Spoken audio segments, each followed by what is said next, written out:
Senhoras e senhores, sejam todos bem-vindos e bem-vindas a mais um especial véspera de feriado do nosso editorial do The Talk. Como sempre faço com vocês todos, eu peço que abstraiam dos sons ao redor. Daqui a pouco os nossos amigos latildos, aqueles que nos atormentaram, aquele tormento que foi da madrugada de sexta para sábado, teve aquela atrasadinha do nosso bate-papo de sexta-feira, né? E aí, quando terminei de editar, subi, fiz até a Premiere 3h30 da manhã de sábado, né? Enfim, já começaram, tá? Mas isso em breve não será um problema. Um problema, não digo em breve, digo não será um problema para os próximos tempos. Peço que abstraiam os sons ao redor, tá bom? E, enfim, abstraiam dos sons ao redor, cachorros e outros barulhos que vão pintar por aí. Legal? Não será um problema, acho que minha cabeça está um pouco confusa, acho que a melhor expressão é não será um problema para os próximos tempos, posto que nós vamos para o nosso freio de arrumação. Tá bom, gente? Vamos para o freinho de arrumação. Precisamos dar uma arrumada na casa, porque, enfim, precisa pôr um pouco de ordem nas coisas, para a coisa não ficar muito ruim, tá? Ou pelo menos, se tá bom, não cair naquela situação de piorar, tá? Vamos para o freio de arrumação. Não tenho ideia de qual seria uma próxima data de uma publicação do The Talk. Final de ano, eu estou querendo curtir com a minha família. Ao longo desse um ano, eu cheguei a comentar com vocês que eu tive alguns probleminhas de doença na família, tá? Minha família hoje está reduzida, né? Família mesmo, não família com familiares, só família, tá bom? Meu pai é falecido em 2004, tenho minha mãe, tá? Que está com idade razoavelmente avançada, né? E o meu irmão, no meio do caminho, teve uma chikungunya que trouxe algumas sequelas bem barra pesada, tá? Nada que o impedisse de voltar a trabalhar. Estou junto com ele tentando dar uma força, né, para a gente dar um encaminhamento profissional e, de uma certa forma, financeiro, para ver se as contas da casa não ficam tão paradas assim.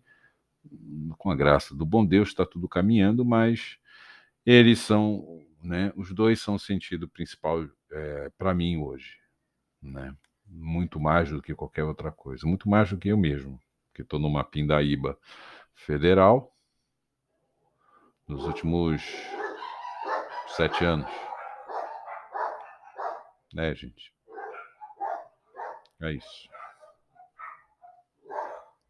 É isso, digo, os cachorrinhos. Mas enfim, como eu vou dar um freio de arrumação na revista, então também não tem motivo de ficar aqui no canal fazendo os editoriais. Talvez o canal funcione com um canal de cortes, que também nos tempos de hoje é até perigoso você fazer um canal de cortes, porque as pessoas definitivamente não sabem mais interpretar absolutamente nada.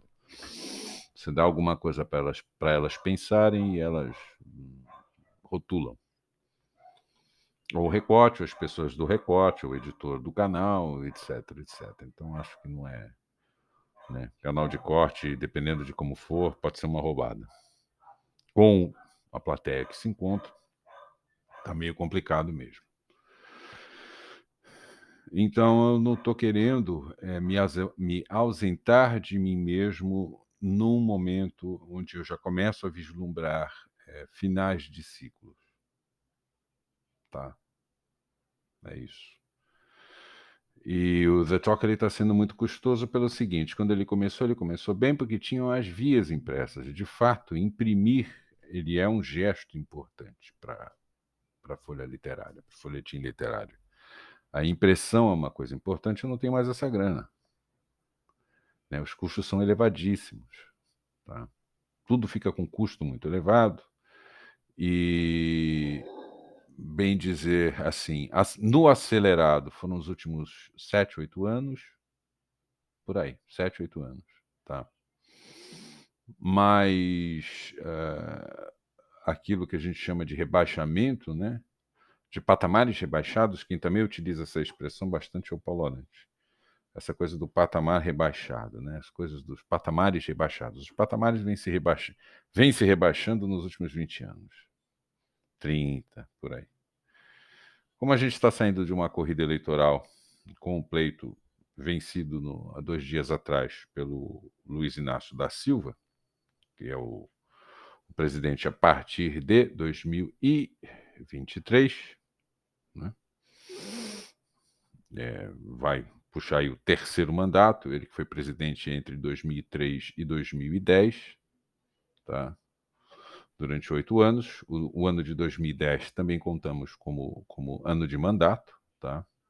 Ele passa a faixa para Dilma Rousseff em 2011, em 1º de janeiro de 2011, então contados aí, temos 8 anos. Dos 2 mandatos dele, ele retorna para mais um mandato de 4 anos, né? Então, como uma coisa está absurdamente polarizada, em geral as pessoas pegam aquilo que você fala para ficar com má interpretação, né? Ou ficar com beicinhos, biquinhos, mumuzinhos, sei lá o que nome a gente possa dar para isso. Ah, porque você falou mal do meu candidato ou do meu político de estimação, essas coisas todas. Enfim, gente, é uma nação que se infantiliza. É uma nação que se infantiliza, né? Isso vai ter um custo elevado, daqui a pouco eu explico por quê. Diante da necessidade de, pessoalmente, poder fazer um resgate profissional para melhorar a renda, que está cada vez mais difícil, principalmente numa cidade como Santos, que é uma cidade, a cidade mais estranha do mundo, principalmente para a vida profissional. De fato, é um cemitério de vida profissional, e já faz algum tempo, tá? Vou calcular 110, 120, 130 anos, que Santos é um cemitério de vida profissional. Sabe-se lá como é que o dinheiro está chegando aqui na cidade, né? É uma grande questão, né, aí na jogada de se entender de onde é que está vindo essa grana, que a gente está tentando ralar aqui, sequer a gente consegue se ralar para conseguir um dinheiro, porque nem tem ralo para a gente transformar em salário. Não tem, sabe? Sei lá como é que dinheiro aparece aqui nessa cidade, né? Com palavras autoridades, se é que elas têm alguma coisa para explicar. E eu preciso, de fato, desse resgate, porque eu preciso da via impressa. Eu preciso voltar para a impressão. Eu preciso ter o ponto de distribuição de volta na disqueria ou disponível para vocês. Tipo, ó, o e-mail é esse que está aí, pede uma cópia que eu entrego. Ainda pago o frete. É isso, entendeu? Precisa voltar a isso. Só que sem chance, né? Ou eu banco todo o projeto e todos os custos do projeto e todos os custos da impressão, ou então fica no eletrônico. E eu não estou achando o eletrônico consistente o bastante, né? Pelo analytics de cada edição, né? Se você puxar por um gráfico, não está virando, né? De fato, você precisa trabalhar com os 2 combinados. Se porventura você quer saber como é que é via impressa, te forneço a via impressa, caso eu tivesse dinheiro. Caso você queira, antes de receber a via impressa, saber como é que é, tem uma via eletrônica para você apreciar os textos, os artistas, essa coisa toda, tá? Então eu preciso fazer um freio de arrumação no The Talk, tá? Então, tecnicamente, sai esse número 10 no sábado que vem, tá? Na verdade, ele vai sair antes. Assim que ele ficar pronto, ele vai para o ar. Mas, garantidamente, no sábado, vou botar de novo na geladeira, tá? Enquanto eu não fazer nesse freio de arrumação, esse resgate, da minha vida profissional e do dinheiro, consequentemente, né. Estou precisando dele para, inclusive, poder botar o projeto para andar e outras coisas que eu gostaria de fazer na vida também, que eu preciso da grana, tá. Não sei se algumas pessoas vão assistir esse esse especial véspera de feriado, porque, em geral, a média de visualização não passa de 27, 28. Um ou outro vai, sei lá, em termos de visualização, que não é a mesma coisa que assistir o editorial todo, e muito menos um véspera de feriado como esse, não é a mesma coisa, tá. Uma coisa é a pessoa passar, né, o o thumb na timeline dela, né, a imagenzinha na timeline dela, isso é uma impressão que eles chamam. Visualizou que tem um vídeo, mas isso não significa que a pessoa clicou e assistiu ele todo, e em geral quando clica, vê o primeiro, segundo minuto, isso é uma chatice, tem 1h30, vou passar para outra. Então praticamente, vai ter muita gente que vai ser pega de surpresa, né, tipo: "Pô, Marcelo, e o número 11?" Você não assistiu o editorial, né. Dá para ver que você não viu o especial véspera de feriado, véspera de finados, dia 2 de novembro. Dá para ver que você não viu, não assistiu o que eu falei ali, né. Não haverá o número 11, tá. Nós vamos para esse freio de arrumação e é por tempo indeterminado, tá. Eu preciso ver primeiro algumas coisas da minha vida, às vezes eu tenho uma necessidade de fazer uma mudança profissional, que eu ainda não tenho ideia do que vai ser, tá. Eh, Gosto muito de ser professor, eu acho que vocês já repararam isso tanto nos nossos bate-papos quanto, nas leituras que eu faço de trechos de livros na abertura dos meus podcasts lá no Spotify, no Deezer e no Acast. Que é um podcast chamado É Só o Áudio, né. Alguns programas eu começo com leituras de trechos de obras literárias, né, e a gente vai explicando um pouco a vida do autor, algumas coisas relacionadas ao autor, à autora, explicando um pouco a relação do livro com o tempo presente, essa coisa toda. É uma coisa meio que de professor mesmo, né. Nunca desgostei da atividade. Da atividade do ensino eu nunca desgostei. O que eu desgosto da atividade do ensino é ela servir de pauta, é ela servir de manobra. É o professor não ter, de fato, a liberdade de cátedra. Essa liberdade de cátedra cada vez mais está desaparecendo, porque para você manter o seu emprego como professor, você tem meio que beijar o senhor do anel contratador. E aí, gente, vocês me desculpem, mas eu tenho as informações e os dados vindos de colegas meus que se formaram comigo no inicinho dos anos 90, tá, e que vêm militando principalmente na rede pública. A rede pública é um inferno. Particular ainda dá para dar um jeito, mas a rede pública está um inferno, né, que é a coisa de você pautar, né, você dá pauta, ficar dando pauta o tempo inteiro. De fato, a educação pública no Brasil, ela não é ruim não, ela só é um míssil teleguiado a maior parte do tempo. Aproveito de quem? Até hoje eu não consegui descobrir, mas alguém está tirando proveito disso, tá. E não é tanto do desmantelamento. Tem muitas escolas públicas, no Brasil que são excelentes, ganham prêmios internacionais, os alunos ganham Olimpíadas, principalmente Olimpíadas de ciência, de matemática. Tem várias escolas públicas muito boas no Brasil, mas a serviço de alguém, né.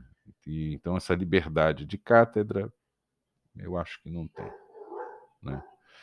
Esse é o primeiro aspecto. O segundo aspecto que é que, de fato, a sociedade não respeita o professor. E o último exemplo que a gente teve agora, essa última semana, foi o corte entre 20% a 50% das aposentadorias dos professores da rede municipal de Cubatão. Cubatão tem uma rede municipal de ensino, tem um conjunto de escolas, que é da sua secretaria de ensino, e eu não sei direito que rolo deu que as aposentadorias desses professores serão reduzidas pela metade, em 50%, pela metade, né? E provavelmente boa parte das regiões mais abastadas dessas 9 cidades que compõem a região metropolitana da Baixada Santista, que é de onde eu falo da principal cidade dessas 9, que seria Santos. Tem muita gente, né, nas suas torres de marfim, nos seus, né, nos seus terraços gourmet aplaudindo esse tipo de coisa. Porque tem, essas pessoas existem, gente. Quando eu escrevi O Verão no Café Atlântico, eu estive no meio delas. Foi quase que um trabalho de pesquisa para produzir aqueles personagens que estão lá. Então essas pessoas existem. Estão aplaudindo de pé o professor passar fome. E vou dizer que até mesmo pessoas de classe média baixa e baixa, quando você chega e fala que você é professor, não é o mesmo impacto, né? Que não é o mesmo impacto, tipo, sou advogado, sou presidente da OAB. Se você for presidente da POSP, capaz de você apanhar na rua, né? Mas se você for o presidente da OAB, uau, né? Essa inversão de coisas que eu acho que hoje em dia independe o que você pensa da vida, qual é a sua opinião política. É uma merda que vem acontecendo nos últimos tempos e que aconteceu comigo quando eu entrei no curso de letras, né? Que isso também hoje não digo que foi um erro, porque eu gosto da matéria da disciplina de literatura, gosto da disciplina de tradução, eu tenho habilitação em tradução, gosto de dar aula de inglês, esse não é o ponto, é o cansaço. O cansaço porque quando eu passei no vestibular em dezembro de 88, dezembro de 88, eu tive uma população inteira da cidade de Santos, na época, olhando para mim como se eu tivesse, sei lá, violentado um cachorrinho. Nossa, você vai dar aula no estado. Em alguns lugares no Brasil é chamado de grupão, tá, gente? Em Minas Gerais chama de grupão. Você vai dar aula no grupão, né? Você vai dar aula para o estado. Quando, na verdade, a aplicação do trabalho dos profissionais de letras vai de tradução a edição, a editoração, um monte de coisa, revisão em 3 camadas, tudo isso você prepara esse profissional dentro do curso de letras. Mas, para um público, né? O problema é que aquele público que eu encontrei em dezembro de 88, ele está igualzinho em outubro de 2022, ou seja, já se vão aí 88 são 30, 88, 98, 8, 18, 30, são 34 anos, né? Dezembro agora de 2012 serão 34 anos de mentes que não evoluíram. E esse é o ponto do freio de arrumação. Porque quando eu busco produzir algo parecido com The Talk, eu preciso da outra ponta. Eu não preciso somente dos escritores e escritoras que queiram publicar no The Talk. Eu não preciso somente de softwares para a montagem da revista e sua devida publicação online, já que eu não tenho dinheiro, e todos os gastos que são gastos indiretos, que eu não quero nem pôr na ponta do lápis, senão o pessoal de casa vai ficar muito aborrecido comigo. Tipo, cara, você no indireto está gastando dinheiro que você não tem nos últimos 8 anos, que você de fato não tem esse dinheiro nos últimos 8 anos, e que história é essa de publicar isso aí? Tipo, acho que tem coisa mais importante do que publicar isso aí, que é ganhar dinheiro para poder pagar isso aí, né? No que eu concordo com eles, né? Tomara que eles nunca tenham feito essa conta.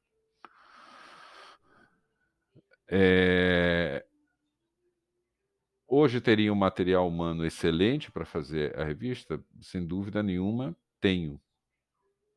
Tecnicamente, sim. Mas qual é a centelha? Ou qual é a premência? Qual seria a premência?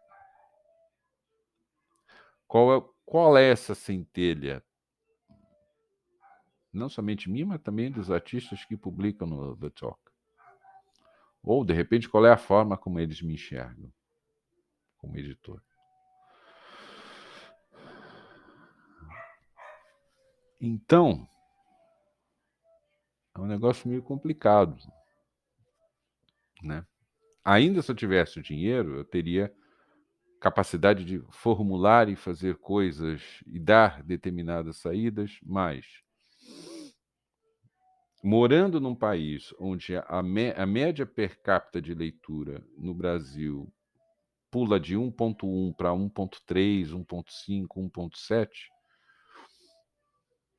e quando isso cai no objeto livro, eu não estou nem falando de romance literário, prosa de ficção, que é o nosso caso. Aí o número chega perto de zero ou abaixo de zero. Sei lá, acho que eu estou fazendo o trabalho certo no lugar errado, né? O Brasil é um país que vale a pena se dedicar? Pelo que eu acompanhei nos últimos 10 anos, para você que acha que eu fiz a análise só nos últimos 30 dias, né? Porque foi a corrida eleitoral, todo mundo falando A, B, C, etc, etc, etc, tá? Eu até teria vários comentários, mas são irrelevantes. Não faz o menor sentido ficar falando sobre isso aqui. É irrelevante. Deixa embora, né?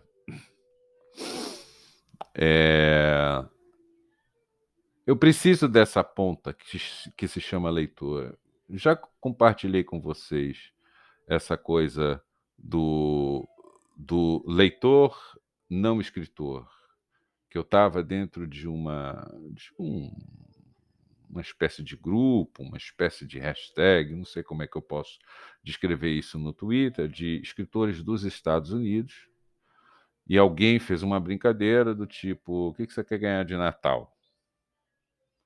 Né? E a maioria das pessoas falavam, cada um ao seu modo: eu queria ter uma plateia que fosse só plateia. Leitores que não quisessem ser escritores lá na frente. É só leitor, sem qualquer intenção de escrever nada lá na frente. É a pessoa que gosta de ler e curte leitura. Só isso. Não tem intenção de escrever nada. É o público leitor. Eu queria ter um público leitor que não fosse escritor. Ou eu ficar escrevendo para escritor. Isso é um evento internacional e isso mostra que, de fato, a literatura está no fim. Tá? Ela vai se transformar, ela vai caminhar para postos avançados, como é o caso, por exemplo, de roteiro de cinema, talvez o teatro, sei lá, games, tá? Talvez o podcast, não sei como é que a gente ainda vai recriar a literatura dentro desse espaço e tal. Algo parecido com as antigas radionovelas e tal. Talvez ela sobreviva nisso. Mas não no objeto livro, romance literário, conto.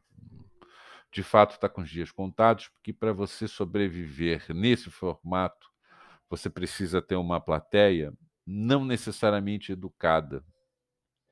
O que por si só, hoje em dia, já é um negócio difícil. Plateia educada, tá? E, em geral, porque polarizou a vida mundo afora, um acusa o outro, né? O grupo A acusa o grupo B de imbecil, o grupo B acusa o grupo A de imbecil. Quando você vai ver, os dois estão operando na mesma onda, na mesma frequência de onda da violência. É a mesma. É a mesma. Né?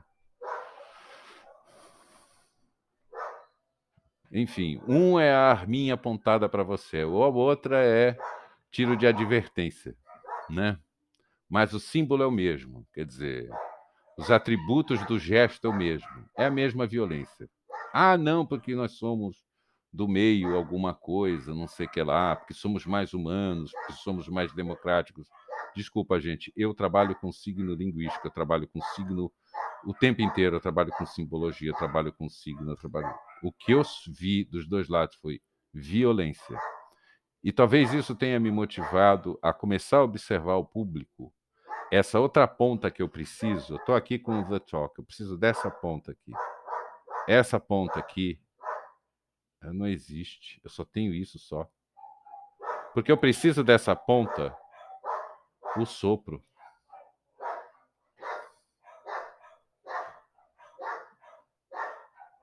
Maravilha, né, cachorrada? Né? Até que hoje eles estão mais calmos. Eu preciso que essa plateia que vai ler qualquer livro meu, texto meu, eu preciso que essa plateia tenha a anímica, a ânima, que gerou a palavra alma em português, a ânima. Nada mais é o sopro de Deus em suas narinas. Eu preciso que essa plateia, ela até leia o The Talk, mas estando diante e contemplando quem soprou nas narinas dela, plateia. Quem soprou de fato nas narinas dessa pessoa, que estaria lendo meus contos, meus romances literários, o The Talk. Eu preciso de uma plateia que esteja de frente para quem lhe deu o sopro. Anímica. É aí que você entende anímica por isso, entendeu? E, de repente, o que eu venho observando nos últimos 30 anos é só rebaixamento. É o contrário, é o afastamento daquele, é a pessoa se afastando daquele que lhe soprou as narinas. Basicamente isso. Quando você não tem mais essa plateia que cuida da alma,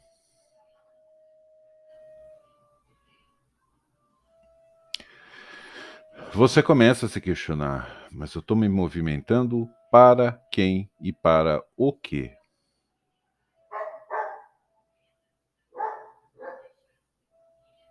A coisa começa a perder o sentido. É isso.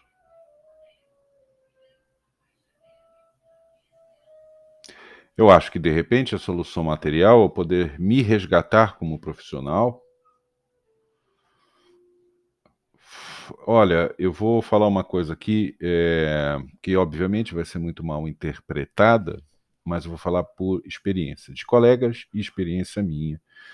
É obviamente que praticamente meus editoriais praticamente não são assistidos por uma quantidade muito grande de pessoas, né? Então dá para ocorrer esse risco, porque ninguém vai ver mesmo. Que é um conselho que eu dou para os jovens, pelo menos no Brasil, tá? Se você de repente está em outro lugar do mundo, siga em frente. Tá? Talvez em algum outro lugar no mundo isso funcione, isso funcione melhor. Mas no lugar como o Brasil, não seja professor, tá? O discurso para o professor é sempre o do apoio, da importância da educação, da importância do professor, no que eu concordo completamente com o discurso, mas na hora da prática são salários de fome, são jornadas escorchantes, e a própria sociedade que vem diante das câmeras, das câmeras de YouTube, que vem com papo cabeça em relação à importância do professor no sistema educacional, são as mesmas que, se você chega numa festa de criança ou numa simples confraternização, alguém está fazendo aniversário, em alguma dessas varandas gourmet da vida, e você fala que você é professor, te olha de cima para baixo. Como se você tivesse violentado um cachorrinho. Como se você tivesse cometido um crime hediondo, ser professor. Então, se você é jovem, você está, né, querendo de fato receber bons conselhos na vida, caso você deseje nascer, crescer e morrer no país chamado Brasil, não seja professor em hipótese alguma. Ah, Marcelo, mas vai dar crise no sistema educacional. Não vai. Não vai. Não vai. Pode ficar sossegado que não vai. Eles vão dar um jeito, né? Mas não seja professor. Não seja professor. Não é uma atividade que me desonra, mas profissionalmente é uma atividade que, sei lá, hoje em dia eu posso dizer que eu me arrependo de ter sido professor a vida inteira. E em dezembro de 2015 ter recebido talvez o maior esculacho profissional que eu poderia ter recebido na vida, 3 tapinhas nas costas, devo, não nego, pagarei quando puder. É... Se você se acha lesado, procure seus direitos. Essa é a forma como a sociedade brasileira trata seus professores. E isso independe qual é a sua ideologia, tá, meu jovem? Caso esteja algum jovem aqui assistindo este freio de arrumação, né, deste especial véspera de feriado, enfim, em geral, tem algum lado da mesa. Eu pertenço a esse lado da mesa, não, eu pertenço a ele. Todos os lados tratam o professor dessa forma. Sendo que um dos lados faz aproveitamento político por intermédio dos sindicatos sobre a desgraça do professor. Aí, de fato, tem um lado, é chamado lado esquerdo da coisa, tá? Que no fundo, detesta o professor, mas tem excelentes ganhos políticos utilizando sindicatos, a movimentação do professorado, etc, etc. Já foi mais ativo. Hoje em dia está bem bunda mole. É uma esquerda. Gente, é uma esquerda Belgravia. Vão para Londres, visitem Mayfair e Belgravia. Vão lá. Vão para Mayfair e vão para Belgravia. Chelsea, esses pedacinhos ali, entendeu? Vocês vão entender o que eu estou falando. É esquerda, né? Aqui no Brasil chama de caviar. Tem um pedaço da esquerda que é chamado de cirandeira, né? Mas que fazem excelentes aproveitamentos políticos para galgar postos de poder. Nada muito diferente do que as estratégias que encontramos em Mayfair ou Belgravia. É a mesma coisa. É para o poder. E aí se locupleta da desgraceira. Aí quando um dos professores cai em desgraceira, que é o meu caso, pé na bunda, em dezembro de 2015, e passa a vida, esses últimos 7 anos, né? Numa espécie de o que vai ser do futuro, né? Exceto a morte, que de fato eu vou morrer, mas enquanto eu não morro, acontece o quê? E não acontece nada. E você de fato não consegue ver para nenhum dos cantos do cômodo, dos lados da mesa, você não consegue ver absolutamente nada que você possa olhar e falar assim: não, dá para apostar, dá para dar crédito, dá para dar um apoio a esse grupo aqui que está surgindo, porque se bem aplicado esse projeto, volto a ser professor, mesmo que as pessoas me olhem como se eu fosse um leproso, porque eu dou aulas. Que é mais ou menos o que a sociedade brasileira descreve do Marcelo profissionalmente. É o que dá aulas. Nem me chamam de professor. É o que dá aulas.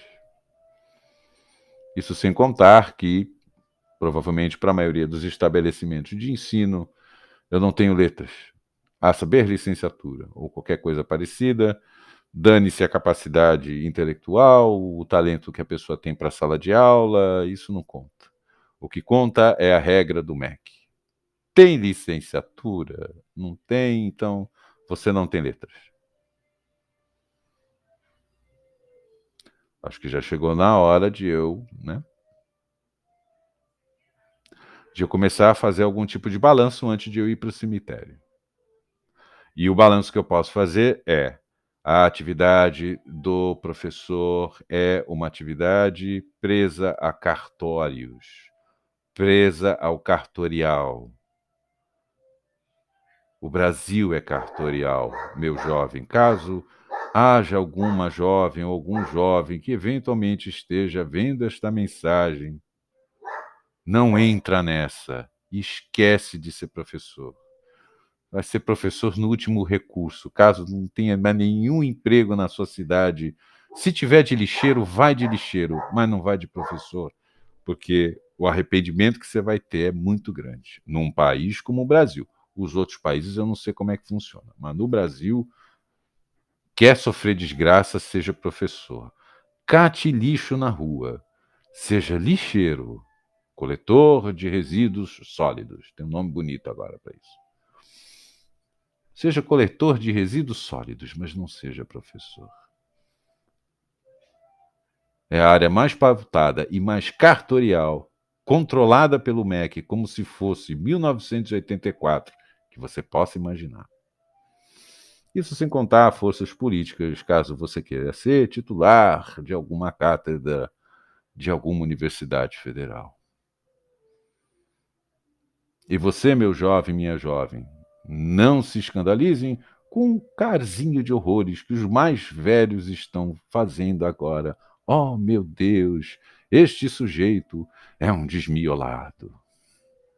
Este sujeito perdeu o senso do juízo. Ou então estão me chamando de FDP, vai tomar naquele lugar, aquelas coisas que as pessoas ultimamente são craques em fazer. Sempre mandar os outros tomar no cu, sem pensar naquilo que a pessoa está falando.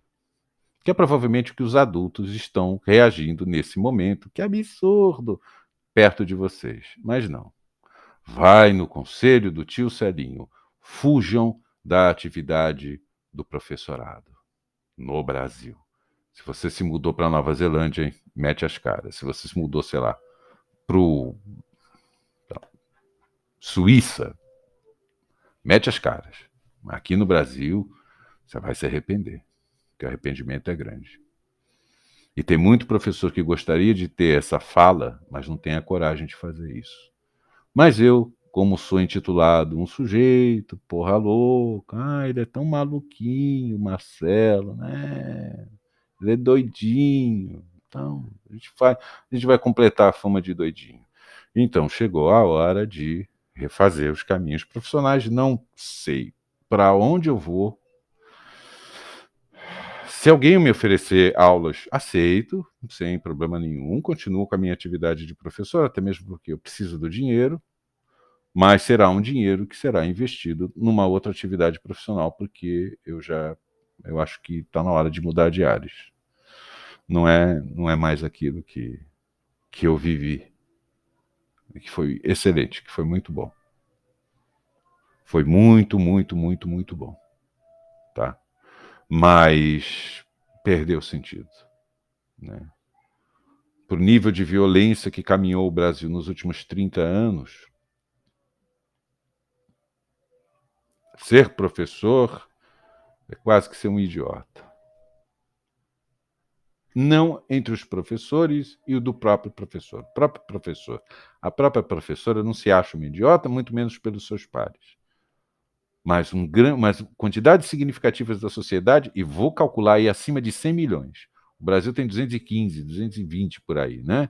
Acima de 100 milhões, olha um professor como se fosse um leproso. Ou como se tivesse cometido um crime hediondo, né? Matou os pais. Matou um bebê. É um professor. Moralmente no Brasil, é assim que ele é tratado, de forma muito silenciosa, de forma muito tácita. Então acho que chegou a hora, né, de parar de sofrer. De não vou mexer mais com isso. Vou tentar outra coisa. Não sei necessariamente o que, mas o bastante para poder retomar o The Talk lá na frente com dinheiro. Que aí dá para fazer um monte de coisa legal. Aí eu posso, né? Se você curtiu o The Talk, Marcelo, tem cópia aí? Espera aí. Põe teu endereço aí na tela. Pss, pss, pss. Tem uma agência do correio aqui pertinho de casa, eu vou lá e mando para você. Por minha conta. Não precisa pagar nada. Você vai ler coisa boa. É isso, tá?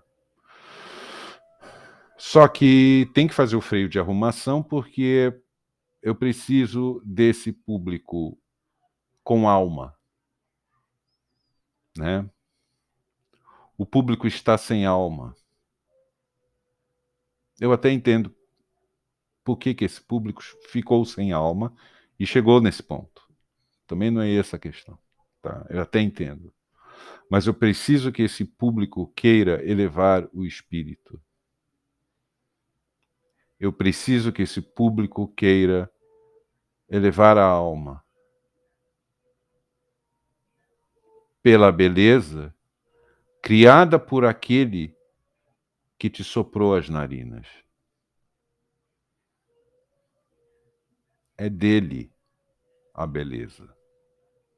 Você não faz prosa de ficção, poesia, conto, romance literário ou qualquer outra manifestação artística que não contenha belo.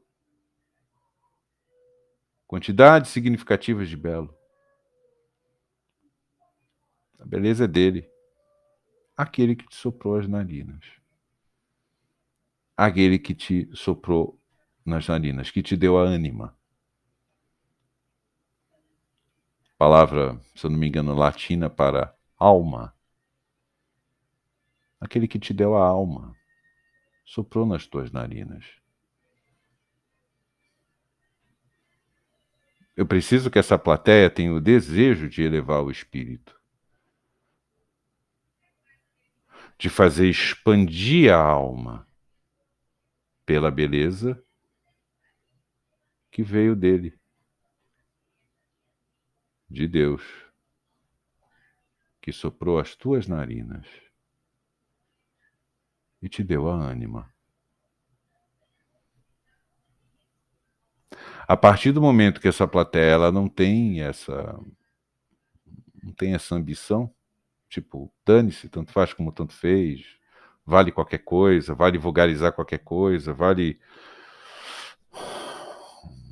uma espécie de, sei lá como é que eu poderia achar uma palavra que não fosse tão agressiva. Tanto faz, né? Aquela coisa do tanto faz.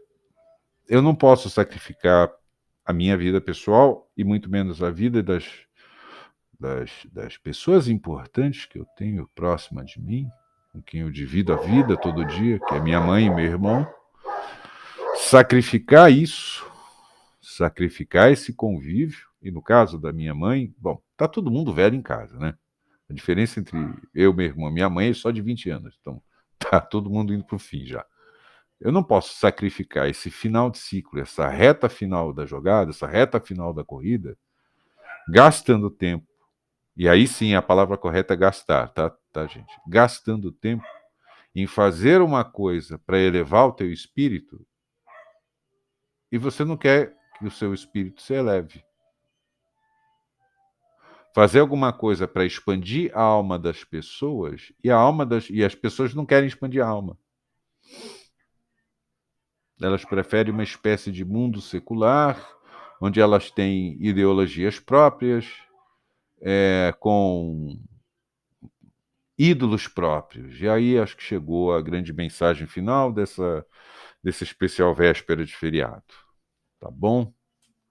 Que é o seguinte: nação que, nação que idolatra pessoas,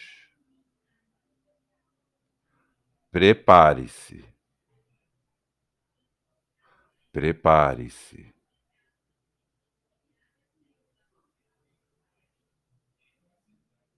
Porque quando o peso da mão cair,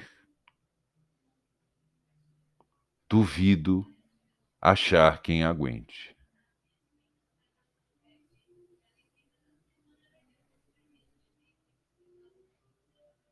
Nação que idolatra ideologia e pessoas, prepare-se. Prepare-se.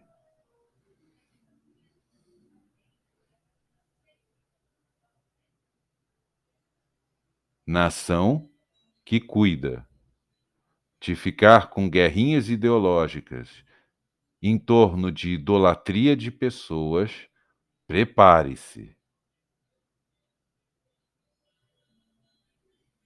porque é uma nação que acabou de pedir para si uma maldição que não dá nem para imaginar. Eu, por exemplo, não faço ideia do que vem por aí.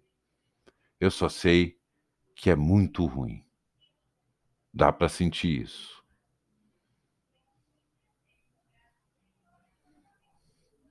Expandam, tentem expandir o máximo que pode a alma para elevar o espírito. No dia que essa plateia tiver essa noção, não, é joelho no chão, para a expansão da alma e elevação do espírito, talvez eu comece a encontrar algum sentido em trabalhar com autores, em trabalhar com textos, em tentar trabalhar com o belo, com a estética.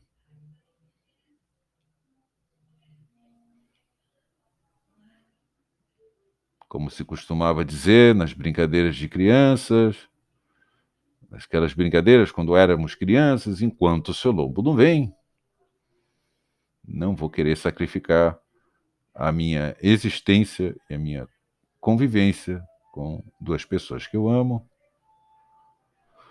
que são aqui da minha casa, né?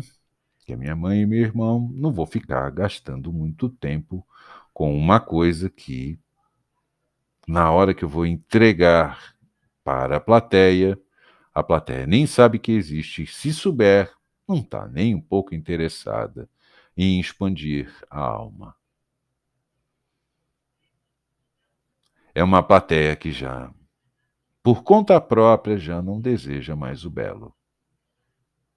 Eu acho que eu perdi função nesse sentido. Fiquei obsoleto. Então é melhor eu tratar de cuidar da vida. É melhor eu tratar de cuidar das coisas. Reorganizar bastante coisas, principalmente reorganizar no sentido de conseguir dinheiro para a minha própria vida, que precisa ser reestabelecida, porque ela está completamente destruída. Tá? Ver como é que vai ser esses finais de ciclos, né? Os enfrentamentos das perdas, para que, dentro desse mundo secular, com alguma condição material, a saber, dinheiro, a gente possa lá na frente fazer a retomada do The Talk da forma mais equilibrada possível. Tá? Aí com dinheiro, muita coisa começa a funcionar. Tá bom? É isso. Vamos para o nosso freio de arrumação. Nos, até sábado sai o número 10. Não haverá entrevistão. E quem sabe, se Deus assim permitir, tá? Eu consigo reconstruir minha vida, construir, né? Refazer, inventar esse novo Marcelo profissional, que eu não sei para que lado ele vai, porque certamente não é mais na área de ensino, né? A área de ensino foi muito gostosa de fazer, mas não me orgulho dela, por conta do tipo de tratamento que eu recebi, de preconceito contra professores, que é um preconceito que está arraigado em todo brasileiro, sem exceção. Em mim e em vocês também. Vocês têm enormes preconceitos contra professor. É que está lá no inconsciente, está lá no subjacente, mas tem. Vai investigar que você não gosta de professor. Isso é clássico. No Brasil é clássico. O discurso é muito bonito, mas na hora do gesto você vê tudo, é claro. Né? É um país que caminhou para a violência. Só conhece isso, só conhece ser agressivo, só consegue ser violento, é, só consegue desfrutar agredindo os outros.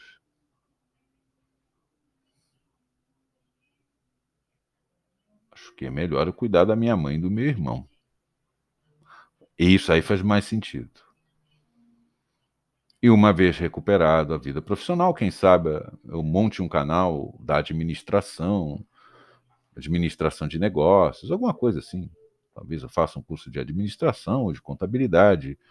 Vou ver mais ou menos o que Santos se interessa, porque Santos não se interessa por muita coisa que não seja idiotice, sei lá. Sinceramente, depois da experiência de sábado, quando a gente participou do segundo festival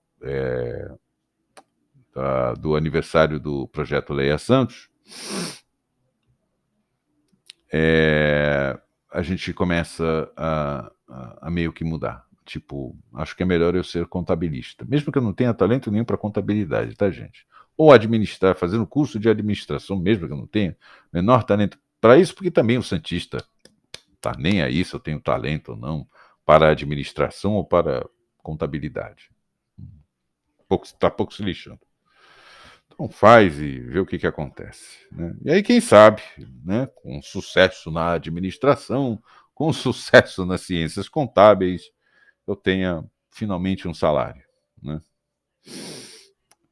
É isso. E aí, parte desse salário, quem sabe, né, dependendo de como for o andamento da vida, eu, eu tenha, sei lá, um pouquinho que eu possa me dedicar legal ao The Talk, já trazendo o The Talk com outro tipo também de curadoria, tá? Uma curadoria que vai ser um pouco mais exigente em outros campos, em outras áreas aí, tá bom? Então acho melhor dar um freio de arrumação. Não vou prometer a vocês quando é que o The Talk volta, tá? Pode ser que volte ano que vem, pode ser que volte daqui a 2 anos, pode ser que volte no 31 de dezembro, não sei, tá? Mas 31 de dezembro certamente não vai rolar. Não sei se eu volto ano que vem, mas eu preciso de grana para botar certos projetos para andar. E aí eu só dependo de mim, eu preciso sair desse círculo vicioso que se tornou a coisa da escola, ensino, escola, ensino, que hoje em dia nem olha mais para minha cara. Nenhuma escola, nenhum ensino curte a pessoa que eu me tornei, sei lá. Aí também não vou especular, né? Então, quem sabe eu dando sorte em alguma outra profissão, eu consiga reunir as condições materiais para fazer uma retomada, aí sim uma retomada com controle total, com grana no bolso, etc, etc, onde eu posso fazer a escolha e trabalhar do jeito que eu preciso, que eu acho que eu preciso trabalhar, e também de uma forma mais respeitosa com o autor, porque eu não gosto de abrir o espaço sem remunerar o autor. Isso é uma coisa que eu sempre tive comigo, tá?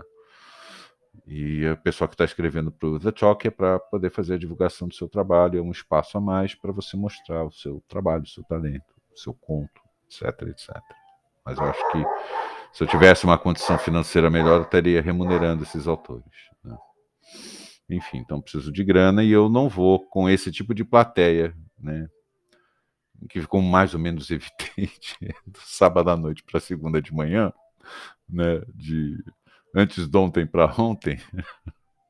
Vou tomar um pouco de cuidado, acho que é melhor cuidar de mamãe e cuidar de maninho, porque, né? Vou continuar com o É Só o Áudio, tá bom, gente? Vou continuar lá no É Só o Áudio. O podcast está de pé, porque aquilo é meio uma cachaça para mim, né? Uma espécie de diversão, uma coisa que eu faço para me divertir. De fato, é uma terapia. Lá eu mantenho. E aqui no The Talk, farei a retomada quando as coisas estiverem de fato melhores. E principalmente, quando eu de fato estiver diante de uma plateia que deseja e anseia elevar-se espiritualmente e ampliar sua alma. Tá bom? Curtam esse feriado de finados não, feriado muito bom para se curtir, que a maioria das pessoas visitam cemitérios, os seus entes queridos, né? Tem gente que tem, né, essa tradição, tem gente que, caso pinte sol amanhã, vai para a praia. Curtam o feriado de qualquer forma, tá bom?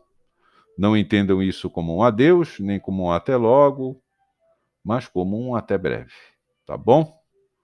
Curtam o feriado. Beijo para vocês todos e até a próxima.